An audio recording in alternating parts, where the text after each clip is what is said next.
Hi everyone, this is Anam. Welcome to PhD jobs and admissions. आज का हमारा first lecture होगा on research methodology for your upcoming Savitribai Phule Pune university for PhD entrance examination. तो जैसे कि SPPU PhD entrance examination का आपका इस ईयर का 2024 का नोटिफिकेशन आ चुका है, जिसमें आपकी जो एग्जामिनेशन डेट है ये 24 अगस्त के दिन आपका एग्जामिनेशन कंडक्ट करवाया जाएगा। तो जिसमें आपको 50-50% आपका सिलेबस होगा, यानी 50% आपका रिसर्च मेथोडोलॉजी होगा एंड 50% योर सब्जेक्ट स्पेसिफिक। तो 50% जो कि आपका रिसर्च मेथोडोलॉजी होता है। सो रिसर्च मेथोडोलॉजी के लिए हमने लेक्चर सीरीज स्टार्ट करी है, जिसमें हम मीनिंग ऑफ रिसर्च इस टॉपिक पर आज इंपॉर्टेंट क्वेश्चंस डिस्कस करेंगे। क्वेश्चंस के थ्रू हम कॉन्सेप्ट समझने की कोशिश करेंगे। तो साथ ही साथ देखिए, जैसे कि आपका जो पेपर 1 होता है रिसर्च मेथोडोलॉजी, उसके लिए हम आपको कंप्लीट स्टडी मटेरियल प्रोवाइड करते हैं विद 100% पासिंग गारंटी, यानी हमारे ही कोर्स से आपको डायरेक्टली एग्जामिनेशन में क्वेश्चंस देखने मिलेंगे। तो हमारे कोर्स को एक्सेस करने के लिए स्क्रीन पर दिए गए नंबर पर व्हाट्सएप के थ्रू आप हमें कॉन्टैक्ट कर सकते हो, या फिर डायरेक्टली हमारे ऐप के थ्रू भी स्टडी मटेरियल को एक्सेस कर सकते हो। लिंक आपको डिस्क्रिप्शन में मिल जाएगी। So that's it. और चलिए आज के इस वीडियो को हम स्टार्ट करते हैं। तो एमसीक्यू स्टार्ट करने से पहले मैं आपको जल्दी से बता दूं कि हम आपको रिसर्च मेथोडोलॉजी का कंप्लीट स्टडी मटेरियल प्रोवाइड करते हैं, जिसमें हम आपको video lectures, mock test, notes, revision PDF, जिसमें आपको एसपीपीयू पेट का आपको प्रीवियस ईयर क्वेश्चंस हम आपको प्रोवाइड करते हैं, जिसमें आपको जो सारे क्वेश्चंस है आपको English, Hindi and Marathi language में हम प्रोवाइड करते हैं। तो देखिए, ये जो कंटेंट है हम आपको एक ही जगह सारा कंटेंट प्रोवाइड कर रहे हैं, जिससे कि आपको एक ही जगह पर आपको सारी चीज़ें लाइन बाय लाइन आपको किस कॉन्सेप्ट के बाद कौन सी चीज़ पढ़नी है ये आपको यहाँ से समझ में आ जाएगा। क्योंकि अगर आप इंटरनेट से देखते हो तो काफ़ी वास्ट सिलेबस है, काफ़ी ज़्यादा चीज़ें आपको देखने मिलेंगी, काफ़ी डिफ़िकल्ट लैंग्वेज यूज़ करी जाती है, जिससे कि आपको बहुत प्रॉब्लम आता है वहाँ से स्टडी करने में। तो हम आपको यहाँ पर आपके सिलेबस के अकॉर्डिंग जितना आपको एग्जामिनेशन में पूछा जाएगा, कौन से इंपॉर्टेंट पॉइंट्स है जिससे आपको एग्जाम में कंपलसरी क्वेश्चंस पूछे जाते हैं, ये सारा हम हमारे कंटेंट में आपको बताते हैं। तो देखिए, बहुत इंपॉर्टेंट होगा, हमारे ही कंटेंट से आपको एग्जामिनेशन में डायरेक्टली क्वेश्चंस पूछे जाएंगे, ये हम आपको गारंटी देते हैं 100%। जिसके लिए आपको स्क्रीन पर दिए गए इस नंबर पर व्हाट्सएप के थ्रू आप हमें कांटेक्ट कर सकते हैं हमारे कोर्स को परचेस करने के लिए, या फिर आप हमारे ऐप के थ्रू भी स्टडी मटेरियल को एक्सेस कर सकते हो। ऐप के लिए लिंक नीचे डिस्क्रिप्शन बॉक्स में आपको मिल जाएगा। और साथ ही साथ हम आपको पेपर 2 का भी स्टडी मटेरियल प्रोवाइड करते हैं, जिसमें हम आपको full syllabus notes and most expected questions हम आपको प्रोवाइड करेंगे। तो यहाँ पर देखिए, यहाँ पर भी हम आपके पेपर 2 के लिए आपका नोट्स और जो एमसीक्यूज है इसमें हम आपका फुल सिलेबस कवर करवाएंगे।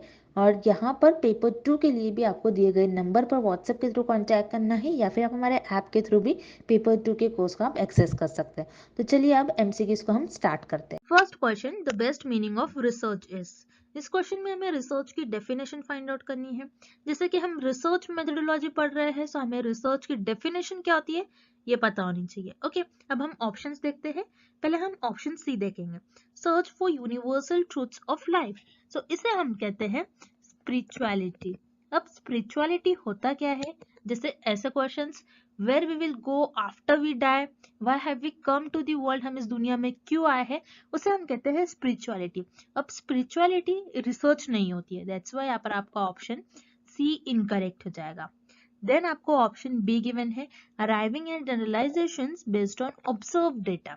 इस स्टेटमेंट को हम कहते हैं डेटा एनालिसिस।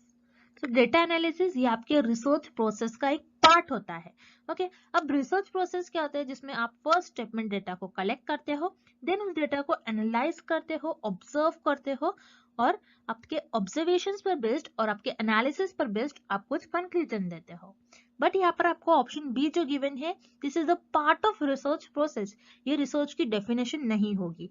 दैट्स वाई यहाँ पर आपको ऑप्शन बी भी इनकरेक्ट हो जाएगा।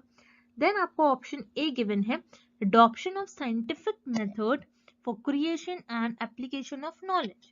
तो यहाँ पर साइंटिफिक वर्ड बहुत इंपॉर्टेंट है कि आपकी जो रिसर्च होती है, आपको रिसर्च में साइंटिफिक मेथड्स यूज करने चाहिए, आपकी रिसर्च साइंटिफिक वे में आपको परफॉर्म करनी चाहिए। देन इसी सेंटेंस का नेक्स्ट पार्ट है creation and application of knowledge. So आप क्या करते हो रिसर्च में? न्यू नॉलेज क्रिएट करते हो, न्यू थ्योरी क्रिएट करते हो, और उसी नॉलेज का यूज करते हो और कोई प्रैक्टिकल लाइफ में उस प्रॉब्लम को सॉल्व करते हो। ओके, जैसे फॉर एग्जाम्पल कोविड डिसीज के अगेन रिसर्चर ने वैक्सीन डेवलप किया।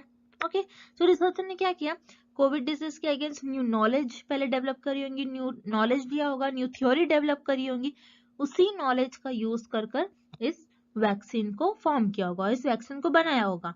तो रिसर्चर ने क्या किया, यहाँ पर पहले नॉलेज क्रिएट करा और उसी नॉलेज का यूज कर कर इस प्रैक्टिकल प्रॉब्लम को सॉल्व किया। सो रिसर्च आपकी साइंटिफिक होनी चाहिए और रिसर्च में हम न्यू नॉलेज और उस नॉलेज का यूज कर कर हम कुछ प्रैक्टिकल लाइफ में उस प्रॉब्लम को सॉल्व करते हैं। तो ये आपकी हो जाएंगी द डेफिनेशन ऑफ रिसर्च। अब रिसर्च में आपको 3 वर्ड्स याद रखने हैं from exam point of view. This 3 words are very important. First point is आपकी रिसर्च साइंटिफिक होनी चाहिए। देन सेकेंड, आपकी जो रिसर्च होती है वो सिस्टमैटिक होनी चाहिए। मीन्स आपको आपकी रिसर्च में कुछ स्टेप्स, कुछ प्रोसेस फॉलो करना होता है। आप रैंडमली कोई भी स्टेप को परफॉर्म नहीं कर सकते हो। तो आपकी रिसर्च सिस्टमैटिक होनी चाहिए।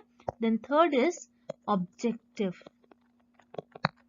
मीन्स आपकी रिसर्च का एम क्या है, आप रिसर्च क्यों करना चाहते हो, गोल क्या है रिसर्च का। ओके, इसलिए आप ऑब्जेक्टिव परफॉर्म, आपकी रिसर्च क्या होनी चाहिए, आपको आपकी रिसर्च का ऑब्जेक्टिव पता होना चाहिए कि एम क्या है। अगर आप जो आप रिसर्च कर रहे हो उस रिसर्च से जो रिजल्ट्स आ रहे हैं वो रिजल्ट्स क्या कोई प्रैक्टिकल लाइफ में हम अप्लाई कर सकते हैं, क्या लोगों के लिए वो बेनिफिशियल है। इसलिए हम रिसर्च हमारी ऑब्जेक्टिव वे में होनी चाहिए। First is scientific and the second word is systematic and third is objective. अगर आपको एग्जाम में ऐसे वर्ड्स में से कोई एक वर्ड दिखता है डेफिनेशन ऑफ रिसर्च में, दैट मीन्स वो आपकी डेफिनेशन हो जाएगी। दैट्स व्हाई यहाँ पर आपका करेक्ट ऑप्शन हो जाएगा option A, adoption of scientific method for creation and application of knowledge. Next question, which one of the following statements is not correct. इस क्वेश्चन में हमें फाइंड आउट करना है कि कौन सा स्टेटमेंट करेक्ट नहीं है अबाउट रिसर्च। ओके, अब हम ऑप्शंस देखते हैं। Option A, any person can do research. तो यहाँ पर आपका ऑप्शन ए करेक्ट हो जाएगा, बिकॉज कोई भी रिसर्च परफॉर्म कर सकता है, चाहे वो डॉक्टर हो, टीचर हो, इंजीनियर हो, स्टूडेंट्स हो, कोई भी रिसर्च को परफॉर्म कर सकता है। जैसे फॉर एग्जाम्पल एक टीचर है, टीचर अपनी क्लास में बच्चों को कुछ कॉन्सेप्ट समझा रही है और बच्चे उस कॉन्सेप्ट को समझ नहीं पा रहे, सो टीचर क्या कर लेगी, अपना टीचिंग मेथड चेंज कर लेगी। Okay, teaching method teacher change कर लेगी जिससे बच्चे उस कॉन्सेप्ट को इजीली अंडरस्टैंड कर पाए। तो टीचर ने यहाँ पर क्या किया, टीचर ने रिसर्च परफॉर्म किया। ओके, सो ये भी एक टाइप का रिसर्च हो गया। So any person can do research. This is correct about research. Then आपको option B given here, research may be without hypothesis. So इस statement में आपके लिए एक new word है hypothesis. Hypothesis होता क्या है? Hypothesis ये एक tentative statement होता है जो researcher के assumptions और guesses पर based होता है और इसी assumption और ऐसे guesses को researcher अपने research में test करते हैं। जैसे for example एक drug है और रिसर्चर को ये देखना है कि ये पर्टिकुलर ड्रग इस पर्टिकुलर डिसीज को क्योर कर रहा है या नहीं। तो रिसर्चर का अजम्पशन क्या होगा इस केस में कि हो सकता है शायद ये ड्रग इस डिसीज को क्योर करे। सो रिसर्चर का एक अजम्पशन है, रिसर्चर का मानना है, बस इसी मानने को, इसी अजम्पशंस को रिसर्चर अपने रिसर्च में टेस्ट करते हैं और उसे हम कहते हैं हाइपोथेसिस। अब कोई कोई रिसर्च ऐसी होती है जिसमें हाइपोथेसिस की जरूरत नहीं होती है, जैसे एक्सप्लोरेटरी रिसर्च होती है उसमें हाइपोथेसिस की जरूरत नहीं होती है। अब हम नेक्स्ट आने वाले लेक्चर्स में देखेंगे एक्सप्लोरेटरी रिसर्च क्या होता है। अब इस क्वेश्चन के लिए हम बस इतना देखेंगे कि ऐसे रिसर्च जो होती है विदाउट हाइपोथेसिस भी होती है। जैसे फॉर एग्जांपल मुझे देखना है, मुझे स्टडी करना है बटरफ्लाइज के बारे में कि बटरफ्लाइज के आईज कैसे होते हैं, उनके कलर्स कैसे होते हैं, उनके विंग्स कैसे होते हैं, उनके मूवमेंट कैसे होते हैं। सो बस मैं क्या कर रही हूँ, मेरा नॉलेज एक्सपांड कर रही हूँ और मैं कोई एरिया को एक्सप्लोर कर रही हूँ। सो यहाँ पर मुझे हाइपोथेसिस की तो कोई जरूरत नहीं है, मैं बस अपनी नॉलेज को इंक्रीज कर रही हूँ। सो इस केस में क्या होता है, रिसर्च में कभी कभार हाइपोथेसिस की जरूरत नहीं होती है। दैट्स वाई यहाँ पर आपका ऑप्शन बी भी करेक्ट हो जाएगा। Then option C आपको given है, research is not always systematic. Means research always systematic नहीं होती है, इसका मतलब है। बट हमने देखा था research must always be systematic. research systematic होनी ही चाहिए। अगर आपकी रिसर्च सिस्टमैटिक नहीं होती है तो आपकी रिसर्च इनवैलिड हो जाएगी। सिस्टमैटिक मीन्स व्हाट, आपको प्रॉपर स्टेप्स, स्ट्रक्चर परफॉर्म करना होता है और आपको रैंडमली कोई भी स्टेप्स आप रिसर्च में परफॉर्म नहीं कर सकते हो। ओके, सो यहाँ पर आपका ऑप्शन सी इनकरेक्ट हो जाएगा, this is not correct about research. और हमें क्वेश्चन में भी यही फाइंड करना है, which is not correct about research. That's why आपका यहाँ पर करेक्ट ऑप्शन हो जाएगा option C. Next question, research is related with, इस क्वेश्चन में हमें फाइंड आउट करना है कि कौन सा ऑप्शन कनेक्टेड है और लिंक्ड है विद रिसर्च। ओके, अब हम ऑप्शंस देखते हैं। Option A, discovery of new idea. तो यस, रिसर्च में रिसर्चर न्यू आइडिया डिस्कवर कर कर कोई चीजें डेवलप करते हैं। जैसे फॉर एग्जांपल कंप्यूटर्स है, computers, laptop, TV, mobile phones. तो ये सारे रिसर्चर ने क्या किया, अपने आइडियाज के थ्रू इन सारी चीजों को डेवलप किया। दैट्स व्हाई यहाँ पर आपका ऑप्शन ए करेक्ट हो जाएगा, research is related with discovery of new idea. Then आपको ऑप्शन बी गिवन है, solution of a problem. Yes, research में रिसर्च हमें हेल्प करता है कोई भी प्रॉब्लम का सोल्यूशन फाइंड आउट करने में। जैसे हमारे लिए एक बड़ी प्रॉब्लम थी जो कि है आपकी कोविड-19 डिसीज। कोविड-19 के अगेंस्ट रिसर्चर ने वैक्सीन डेवलप किया। ओके, सो ये एक प्रॉब्लम थी और उस प्रॉब्लम का रिसर्चर ने वैक्सीन डेवलप कर कर उस प्रॉब्लम का सोल्यूशन फाइंड आउट किया। सो रिसर्च में हम कोई भी प्रॉब्लम का सोल्यूशन फाइंड आउट करते हैं। दैट्स व्हाई आपका ऑप्शन बी भी करेक्ट हो जाएगा। देन ऑप्शन सी आपको गिवन है, investigation of a problem. Yes, यहाँ पर आपका ऑप्शन सी भी करेक्ट हो जाएगा, बिकॉज रिसर्च में हम कोई भी प्रॉब्लम को इन्वेस्टिगेट करते हैं, मीन्स उस प्रॉब्लम को एग्जामिन करते हैं, उस प्रॉब्लम को और डीप में जानते हैं। ओके, सो यहाँ पर आपका ऑप्शन सी भी करेक्ट हो जाएगा। So here correct option is option D, all the above, because आपका ऑप्शन ए, बी और सी तीनों भी ऑप्शन करेक्ट है। Moving on to the next question, what is the purpose of doing research. इस question में हमें find out करना है कि हम रिसर्च क्यों करते हैं, हमारा एम क्या होता है रिसर्च को परफॉर्म करने का। ओके, सो हम रिसर्च इसीलिए परफॉर्म करते हैं ताकि हम कोई प्रॉब्लम को आइडेंटिफाई कर सके। अब यहाँ पर आपका ऑप्शन ए करेक्ट हो जाएगा, टू आइडेंटिफाइंग द प्रॉब्लम। अब रिसर्च में प्रॉब्लम को आइडेंटिफाई कैसे करते हैं कि एग्जाम्पल के थ्रू हम समझते हैं।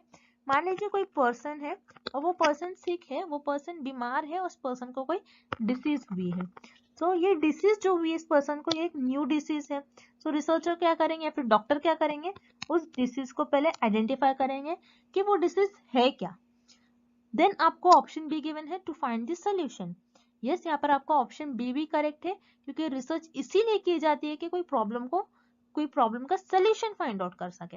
जैसे यहाँ पर आपने देखा एक पर्सन था और उस पर्सन को कोई डिसीज हुई है और वो डिसीज न्यू है, तो रिसर्चर उस डिसीज को पहले आइडेंटिफाई करेंगे। अब डिसीज को आइडेंटिफाई करने के बाद उसी डिसीज के अगेंस्ट रिसर्चर ड्रग डेवलप करेंगे, और यू कैन से डॉक्टर्स उस डिसीज के अगेंस्ट ड्रग या फिर कुछ ट्रीटमेंट देंगे। सो यहाँ पर रिसर्चर ने और यू कैन से डॉक्टर्स ने क्या किया, इस प्रॉब्लम का सोल्यूशन फाइंड आउट किया। दैट्स व्हाई हमारे रिसर्च का एम और पर्पस यही होता है कि कोई प्रॉब्लम का सोल्यूशन फाइंड आउट करे और कोई प्रॉब्लम को आइडेंटिफाई करे।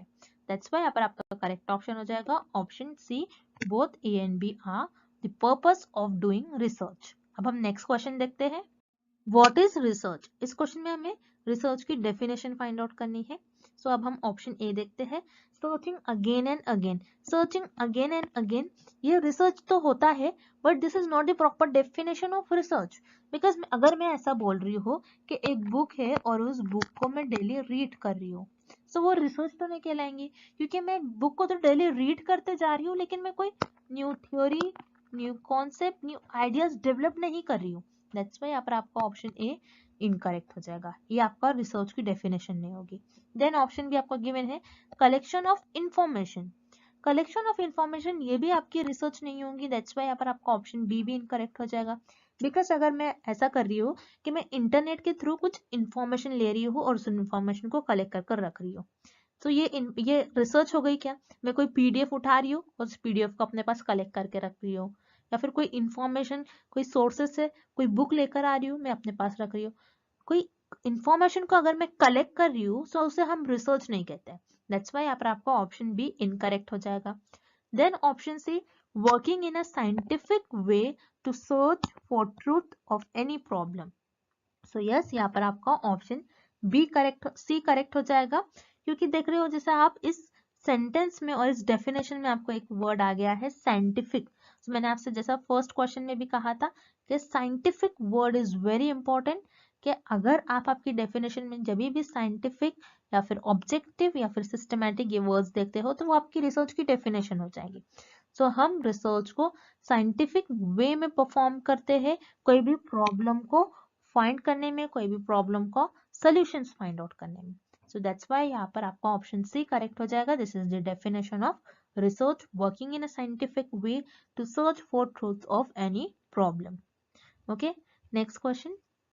रिसर्च रिफर्स टू, इस क्वेश्चन में हमें फाइंड आउट करना है कि हम किस ऑप्शंस पर रिसर्च परफॉर्म कर सकते हैं। सो यहाँ पर आपको ऑप्शन ए गिवन है रूटीन एक्टिविटी। रूटीन एक्टिविटी जो आप डेली परफॉर्म करते हो उसे हम कहते हैं routine activity.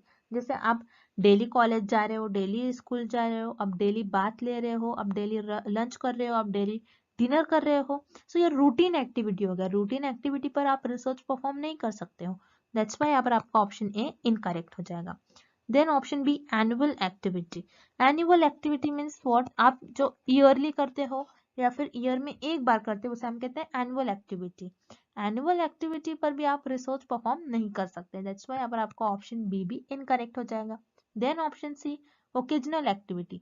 Occasional activity means आप जो समटाइम्स करते हो, कभी कभार आप समटाइम्स, और यू कैन से आप कभी कभार करते हो, उसे हम कहते हैं ओकेजनल एक्टिविटी। इस पर भी आप रिसर्च परफॉर्म नहीं कर सकते हो। दैट्स व्हाई यहाँ पर आपका ऑप्शन सी इनकरेक्ट हो जाएगा। Then option D fact finding activity.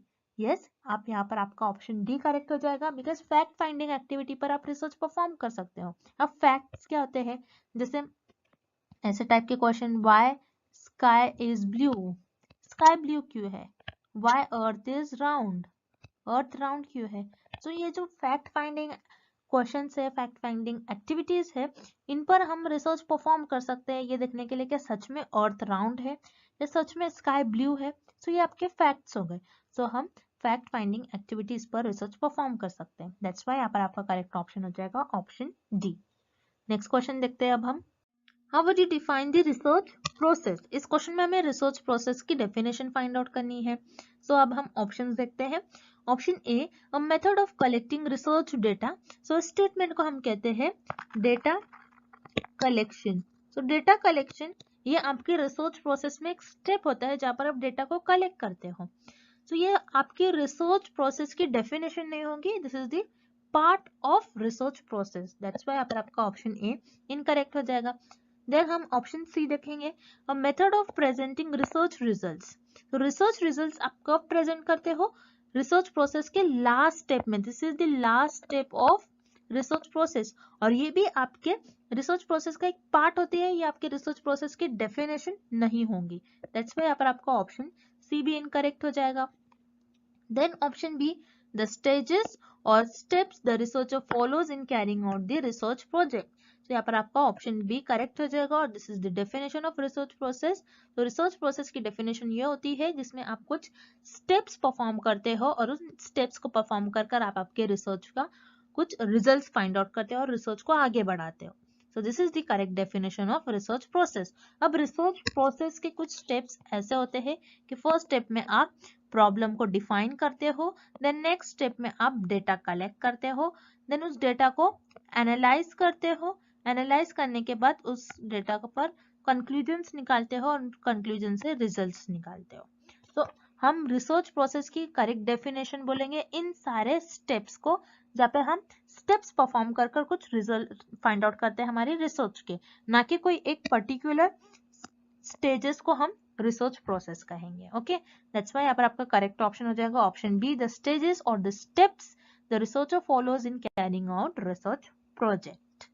Next, what is a pilot study. इस क्वेश्चन में हमें फाइंड आउट करना है कि पायलट स्टडी होती क्या है। सो पायलट स्टडी में पायलट्स एंड एयरप्लेन्स इन्वॉल्व नहीं होते हैं। दैट्स व्हाई यहाँ पर आपका ऑप्शन बी और सी इनकरेक्ट हो जाएगा। Then here option A, a small scale preliminary study. Yes, pilot study वो होती है जो रिसर्चर पहले एक स्मॉल स्केल पर करते हैं, अगर वो स्टडी सक्सेसफुल होती है तो उसे एक लार्ज एरिया पर, एक बड़े एरिया में रिसर्चर लॉन्च करते हैं। जैसे फॉर एग्जाम्पल गवर्नमेंट ने mid day meal program launch करा है। So mid day meal program क्या होता है कि कोई स्मॉल डिस्ट्रिक्ट में गवर्नमेंट कुछ स्कूल्स में बच्चों को खाना प्रोवाइड करते हैं ये देखने के लिए कि बच्चे स्कूल में आ रहे हैं या फिर नहीं, कि उनका एनरोलमेंट बढ़ रहा है नहीं। सो यहाँ पर गवर्नमेंट ने मिड डे मील प्रोग्राम किया है। सर गवर्नमेंट ने मिड डे मील प्रोग्राम किया तो एक स्मॉल डिस्ट्रिक्ट में ही पहले government mid day meal program launch करेंगे, ये देखने के लिए कि बच्चों का एनरोलमेंट बढ़ रहा है या फिर नहीं। अगर बच्चों का एनरोलमेंट बढ़ रहा है, अगर ये प्रोग्राम सक्सेसफुल होता है, तो गवर्नमेंट क्या करेंगे, इसी प्रोग्राम को हर एक सिटी में लॉन्च करेंगे। सो इसे हम कहते हैं पायलट स्टडी। तो यहाँ पर आपका करेक्ट ऑप्शन हो जाएगा option A, a small scale preliminary study. Okay, next, which of the following options are the main task of research. इस क्वेश्चन में हमें फाइंड आउट करना है कि रिसर्च के मेन टास्क क्या होते हैं। सो अब हम ऑप्शन देखते हैं। Option A, to learn new things. तो यहाँ पर आपका ऑप्शन ए करेक्ट हो जाएगा, बिकॉज रिसर्च का एम ही होता है कि हम कुछ new theory, new concept, new ideas को डेवलप करें। सो उसके थ्रू हम कुछ ना कुछ न्यू नॉलेज सीखते रहते हैं। सो यहाँ पर आपका ऑप्शन ए करेक्ट हो जाएगा। Then option B, research gives you the latest information. So यहाँ पर आपका ऑप्शन बी भी करेक्ट हो जाएगा, बिकॉज जैसा हम देखते हैं कंप्यूटर्स में न्यू न्यू लैंग्वेजेस आते हैं, मोबाइल्स में कुछ प्रोग्राम्स आते हैं, कुछ एप्स आते हैं। तो जब भी कोई न्यू थिंग्स डेवलप होती है, तो उसके थ्रू रिसर्च या फिर हम लोग कुछ ना कुछ न्यू इंफॉर्मेशन, लेटेस्ट इंफॉर्मेशन सीखते रहते हैं। So research give us the latest information, ये भी करेक्ट हो जाएगा। Then option C, research helps with solving the problem. तो यहाँ पर आपका ऑप्शन सी भी करेक्ट हो जाएगा, बिकॉज रिसर्च में हम कोई प्रॉब्लम को सॉल्व ही करते हैं। जैसे फॉर एग्जांपल कोई डिसीज है, कोई पर्टिकुलर डिसीज है, कोई न्यू डिसीज है, उस डिसीज के अगेंस्ट रिसर्चर को ड्रग फॉर्म अप करना रहता है, या फिर you can say vaccine form करना रहता है। This is nothing but problem. So research का मेन टास्क यही होता है कि कोई प्रॉब्लम को सॉल्व करे। तो यहाँ पर आपका तीनों भी ऑप्शंस करेक्ट हो जाएंगे, बिकॉज रिसर्च का मेन टास्क होता है कि कुछ ना कुछ न्यू थिंग हम सीखते रहते हैं, कुछ लेटेस्ट इन्फॉर्मेशन हम गेन करते रहते हैं और कोई प्रॉब्लम को सॉल्व करते हैं। दैट्स व्हाई यहाँ पर आपका करेक्ट ऑप्शन हो जाएगा option D, all the above. Moving on to the next question, how to जज the depth of any research. इस क्वेश्चन में हमें फाइंड आउट करना है हम किसी भी रिसर्च की इंपॉर्टेंस, किसी भी रिसर्च की डेप्थ को कैसे जज कर सकते हैं।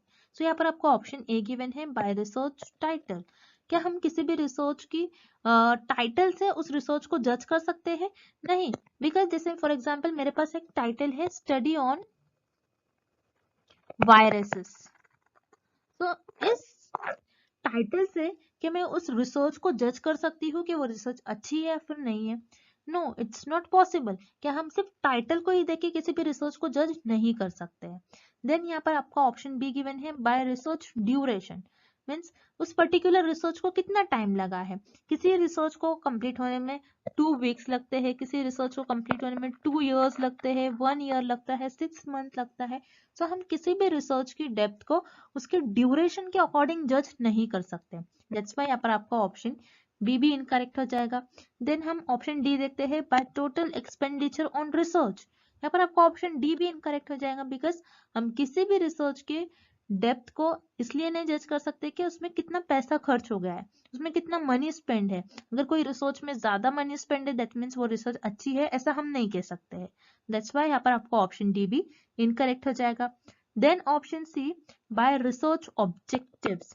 तो यहाँ पर आपका ऑप्शन सी करेक्ट हो जाएगा, बिकॉज हम किसी भी रिसर्च की डेप्थ को जज कर सकते हैं बाय इट्स ऑब्जेक्टिव, के उस रिसर्च का गोल क्या है, उस रिसर्च का गोल क्या है, उस रिसर्च का एम क्या है, वो रिसर्च क्यों की गई है, क्या उस रिसर्च के करने के बाद उस रिसर्च के जो रिजल्ट आ रहे हैं वो सोसाइटी के लिए बेनिफिशियल है या नहीं। तो इससे हम रिसर्च की डेप्थ को जज कर सकते हैं। दैट्स व्हाई यहाँ पर आपका ऑप्शन सी करेक्ट हो जाएगा, bye research objectives. So student, this is all about the meaning of research. I hope the definition of or the meaning of research is clear to everyone. Thank you for watching this session and good luck with your preparations.